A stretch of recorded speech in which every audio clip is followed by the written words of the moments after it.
Hello friends, my name is Ichigania and this is our project Death in a Paper, and welcome to another YouTube video. So glad to be back here. It's been a few weeks since I've made any videos because of everything that's been going on with my life, but I am very happy to be back here making new videos. So in case you're new here, I know that I've received some new subscribers, so I wanted to give you guys a quick hello, so welcome.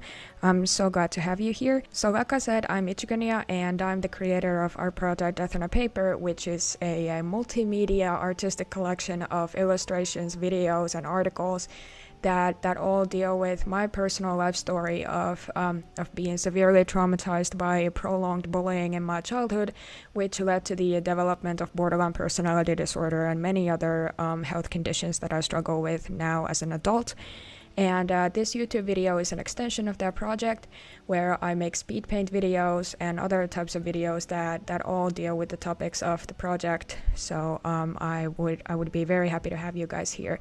So in case you haven't yet, please subscribe to the channel and like the video. That would really mean a lot to me. Any support is greatly appreciated.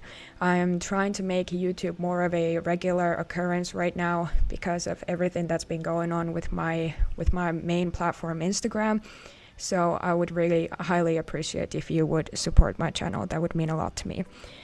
But yeah, so first of all, as is typical for these speed paint videos that I make, I wanted to give you guys a quick rundown on all of the materials that I used for today's illustration. So here I am using my trusted Ecoline brush pen markers, watercolor based. I use them for things like skin tones and other lighter shades. Then I'll also be using my Sakura Micron fine line art pens for line art and other stuff.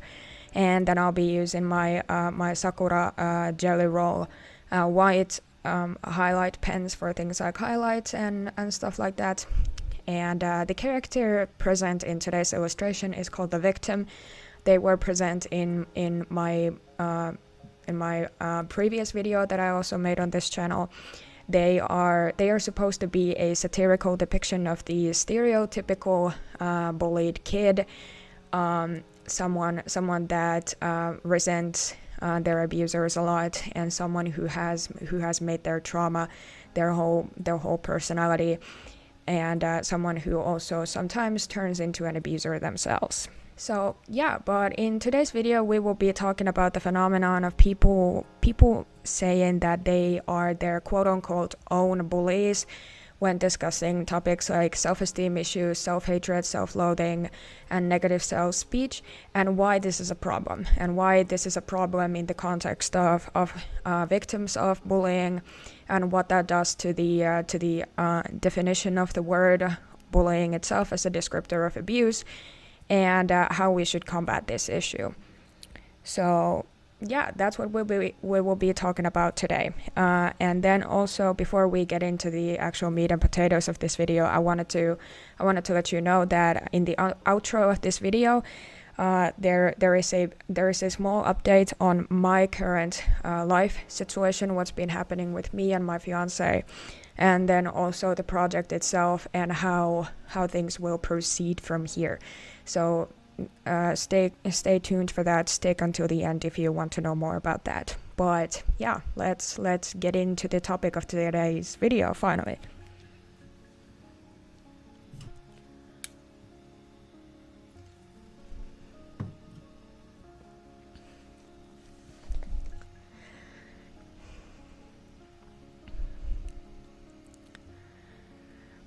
So to discuss the main argument of this video, I'll show you here on the screen a couple of one or two examples of posts that have something to do with the argument of I was my own bully.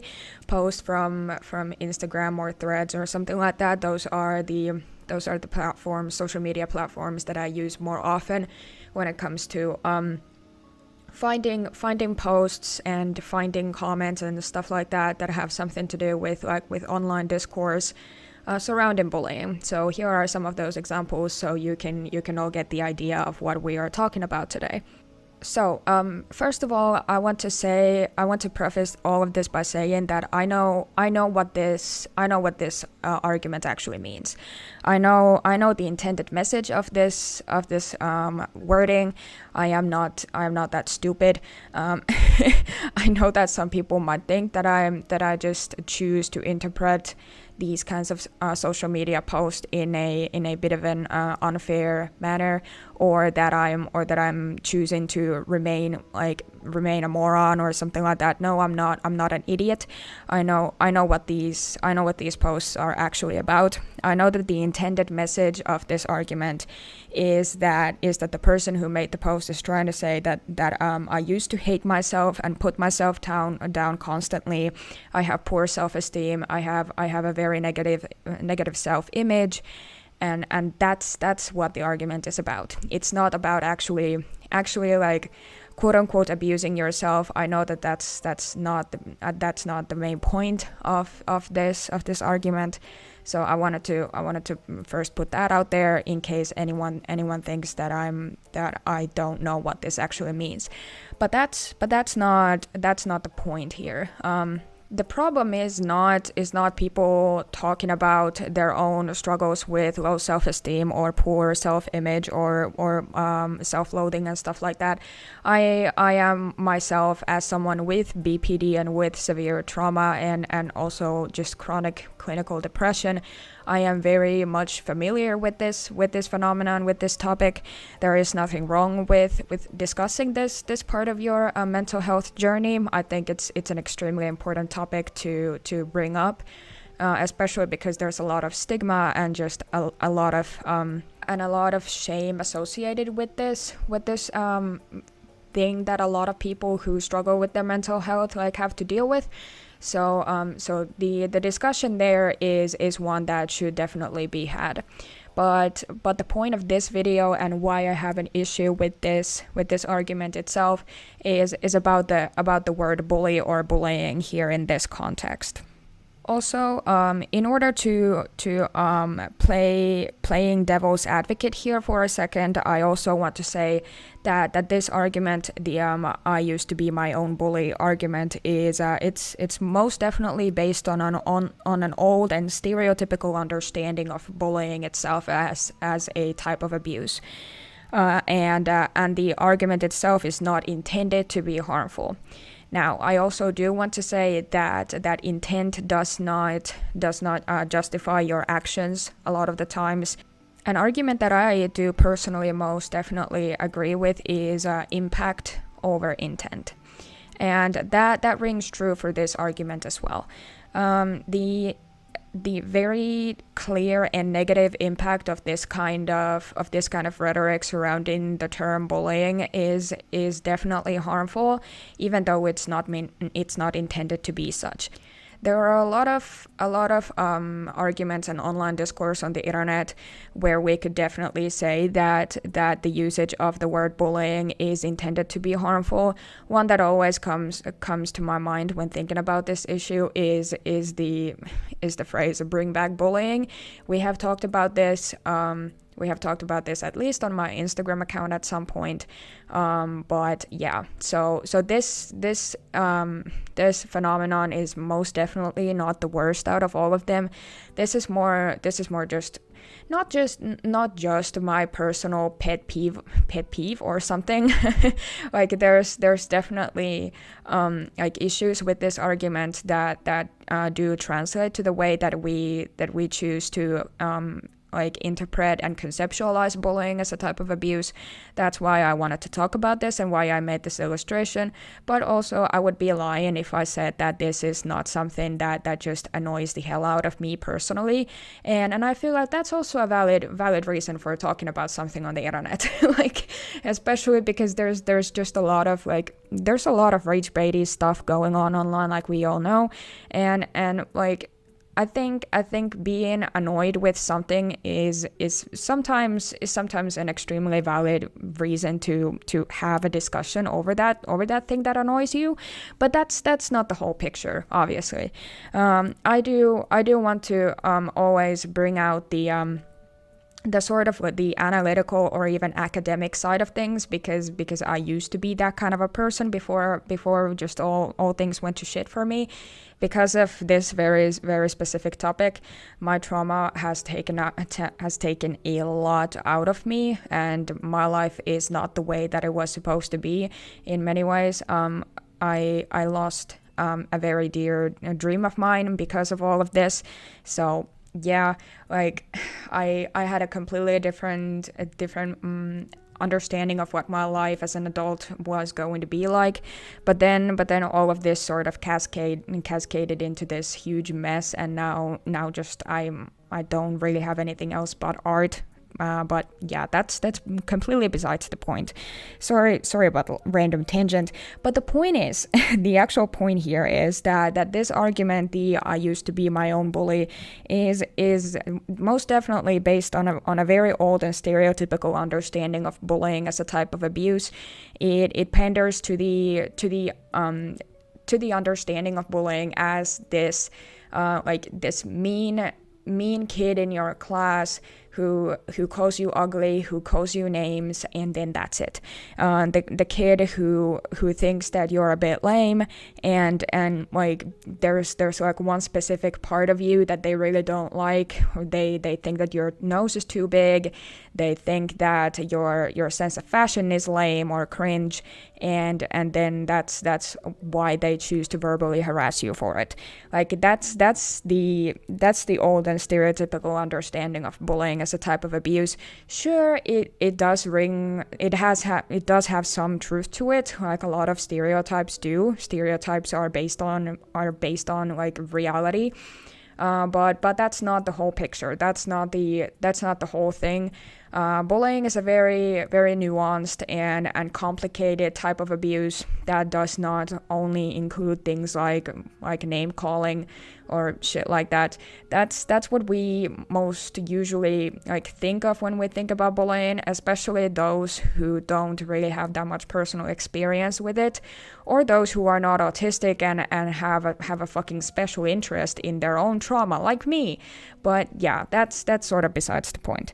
But yeah, so this phenomenon itself, the argument I used to be my own bully, is not intended to be harmful, but it is in a lot of ways, and that's what I want to talk about next.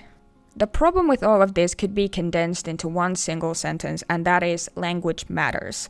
When we talk about bullying in this kind of way, when we use it in context that it doesn't really belong in, we are actively appropriating a descriptor of abuse to talk about personal self-esteem issues or the like. Like in this context, when we talk about our self-esteem issues or negative self-image by referring to it as like with the term bully or with the term bullying, then we are appropriating a descriptor of abuse to talk about personal struggles that have nothing to do with bullying in the first place. And that's the problem that I have with this argument mostly, because it's the presence of the word bully here in this sentence is not needed, and it's not accurate. It muddles the real meaning of the word and waters it down to a shallow buzzword, and that directly harms real victims and their credibility as victims. How does this happen then? Well, when we use the descriptor of abuse, bullying, in instances that doesn't have anything to do with bullying itself, then we are taken away from the real meaning of the word, and we are watering it down into something that is completely unrecognizable when it comes to actual abuse that should be referred to as bullying. And this comes up in instances where we have a kid who is very clearly like being bullied by their peers, and then they come forward with that, and they're like, hey, this has been happening to me for a while now. Can you do something about it? For example, a teacher or a counselor or a parent. And then the adult in question is like, well, that's not actually bullying. That's not the real thing. So there's nothing that we can do about it, because because the meaning of the word has been completely misconstrued and misconceptualized. That's the problem here, because it takes away from the credibility of the word itself, and it harms victims via making them not as credible as well. It's not just about the word, it's also about the victims. And to me, as a victim of severe and prolonged bullying, this kind of usage of the word is extremely frustrating, because it's not needed there, and you are talking about a very specific type of abuse that has a real meaning to it, that has a very cut and clear definition to it. And you're just using it for your own personal gain. And that's the biggest beef that I have with this argument, because people who use it in this kind of way are not talking about actual bullying. They're not talking about their actual experiences with the type of abuse that the word refers to. Because then we end up with the issue of, what does bullying even mean at this point? Like, what does that word even mean? Like, I've been asked this question multiple times from people, like by people on Instagram, and it's a very frustrating conversation to be had. I'm like, definitely I always reply to it, but it's incredibly frustrating, because we should know what this means. We should know what this word actually means, but we don't. And why we don't know what the word means is because of shit like this. And that's why I do what I do. That's why I make these videos. That's why I make my art and stuff, because it's so incredibly frustrating to witness that from the get-go. Like, we shouldn't be like just debating on what the fuck the word bullying even means, but we are. Like, at the end of the day, that's what we are here to do. Even this video is technically about that, and that's a problem, because that directly impacts the way that we react to actual victims of bullying. That directly affects the way that we perceive their status as victims, and that even translates to the way that we choose to help or not help victims of actual bullying, because we're just like, well, that's not what that means. That's not what the word means. You're just talking about X, Y, and Z, even though like that's not the case at all. You know what I mean? That's like the most frustrating part of all of this. And to sort of condense my personal annoyance with this phrase, I just want to say that this kind of abuse dynamic cannot be present in one single individual. You sound fucking ridiculous, okay? You sound ridiculous when you say that you are your own bully. That's an abuse dynamic. It's just like, that's not a real thing. It's just not.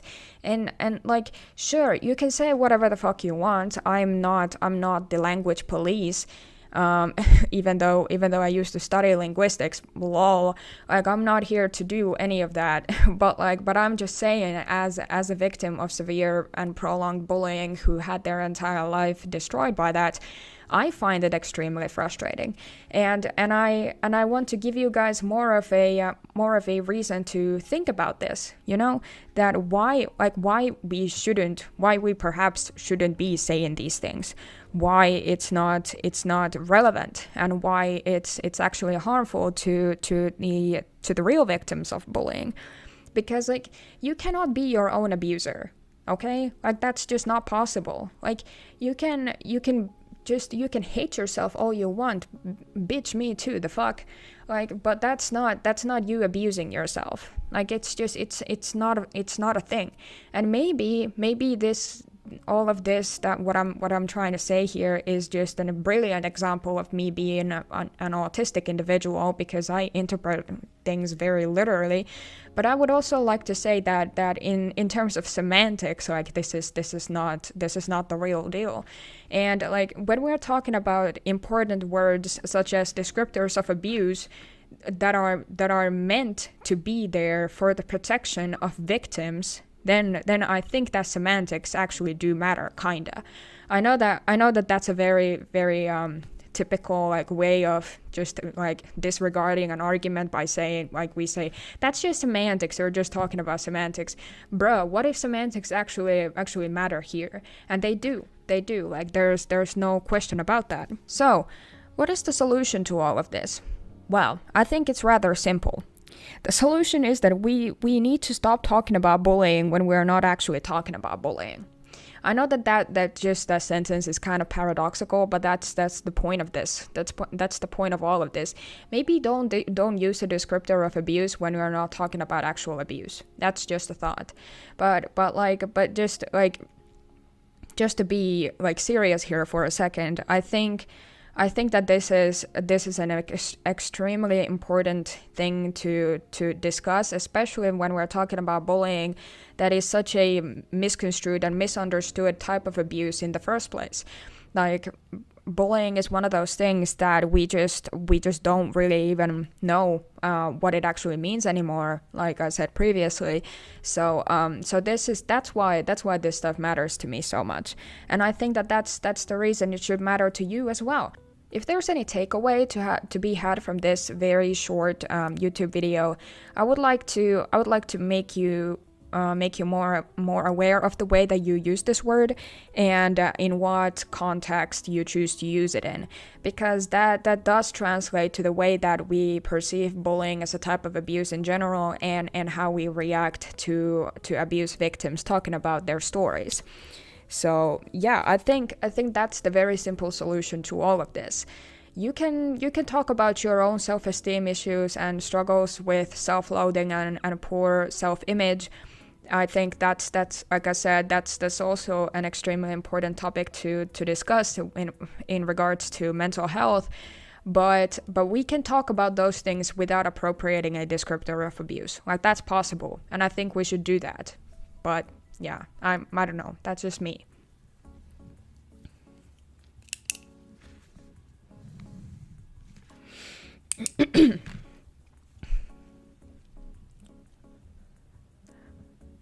Okay, I guess that's about it. Yeah, sorry this video was a bit of a shorter one. I did a bit of coloring for this illustration for a reel as well, so I couldn't really film the beginning portion of the coloring process, because I only have one phone that I can film all of these with, because I use my iPhone, bruh. So yeah, sorry about that. But we're here now, so yeah, I hope you liked today's video. Thank you for being here and for watching my stuff. Yeah, I'm trying to make YouTube more of like a weekly thing again. I've just been struggling a lot with my health, and me and my fiance have had a lot of stuff going on. Like I said in the previous video, there's been some legal matters that we've had to like go over, and I wanted to give you guys an update on that. Things are looking better right now. The majority of those legal issues have been solved.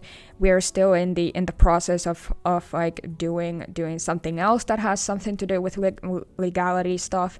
But the matter with the police, with the Finnish police, has been solved. So that's great. And yeah, things are looking a bit brighter right now. I hope it stays that way. Like I said, me personally, I've been dealing with a lot of health issues. My illnesses have sort of flared up, especially my depression and fibromyalgia. They've been giving me a pretty difficult of a time. So yeah, there's all of that. That's why I've been sort of inactive. But yeah, maybe making YouTube videos and not just putting all of my eggs in the basket that is called Instagram will be good for me. Who knows? But yeah, so I guess that's about it. That's the update. And yeah, also I made a very quick, silly little carousel post on Instagram talking about the future prospect of the project itself. So go check that out if you haven't seen it yet. It's just me sort of ranting about the frustrating nature of Instagram and what it feels like to be an artist on that platform right now, and what it has done to my motivation and my work ethic. So yeah, that's been pretty rough on me as well. But that's why I'm here. I'm on YouTube trying to make this more of a thing, because yeah, so I need something to change. So maybe YouTube is that for me. Who knows? Also, I'm gonna put a silly little poll here in the cards of this video right here, so you can vote on the next YouTube video that you want me to make, because I want to make this platform more engaging, and I want to actually hear you guys out what you want me to make. So please do that, vote in the poll, and then I'll consider your opinions on the next videos that I'll be making. But yeah, I hope to be back here next week again. But until then, thank you guys so much for watching this video. My name is Ichigonia, and this has been our project Death on a Paper.